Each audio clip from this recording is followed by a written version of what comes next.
Welcome to the Sports Betting Preview Show, a pregame.com podcast. This is segment 2 of 3, Big Game Preview. We're going to take a look at West Virginia and Duke. We're going to break the game down for you. Then in segment 3, we'll be back. Vegas Runner and myself will give you our selections on the Final Four. We'll have one free pick from each of us.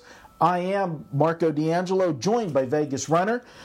West Virginia at Duke, as we always do. VR, what is the number on this game? All right, we have some movement on this one. Unlike the other game, this one's got movement on the side and the total. Duke opened up as a 1-point favorite with the total at 133. As of this morning, Duke's up to 2.5, and the total's down to 131.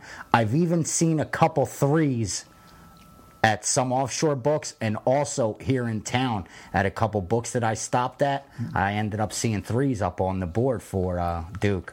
Now, do you take this early action as sharp money, or do you look at it as, this is public perception, Duke's the name that's left in the Final Four? The thing is, when it comes to Duke, even though they are the marquee name, the marquee team, truth is, bettors don't love them.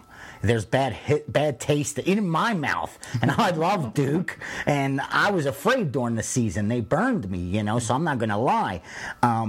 So I think this was one of them situations where they just brought out too low of a number, I think, for the wise guys.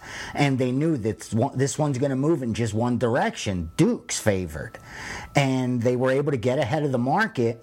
And at the same time, I think see that they're getting the best of the number. Because according to my own line, I didn't think this should have came out at 1 either. I have mine closer to that 3 range that it's at right now. So I think it was a little of both. It was, let's get down at the best number we could, knowing it should go up.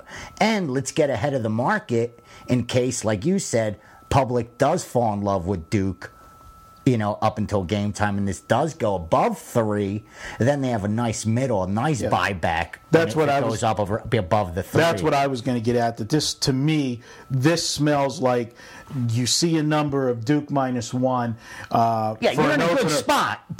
Public perception's going to be when we get to Saturday. There's only one way to bet that. Pick the winner, Duke or West Virginia. The average guys that are going up to the window betting their $20 and $50. Right. All of those add up. People don't understand that there's thousands of people that bet $50, and that adds up very quickly. For the house exposure, that line begins to creep, the wise guys come back in and grab the West Virginia. If it goes above 3, they're definitely going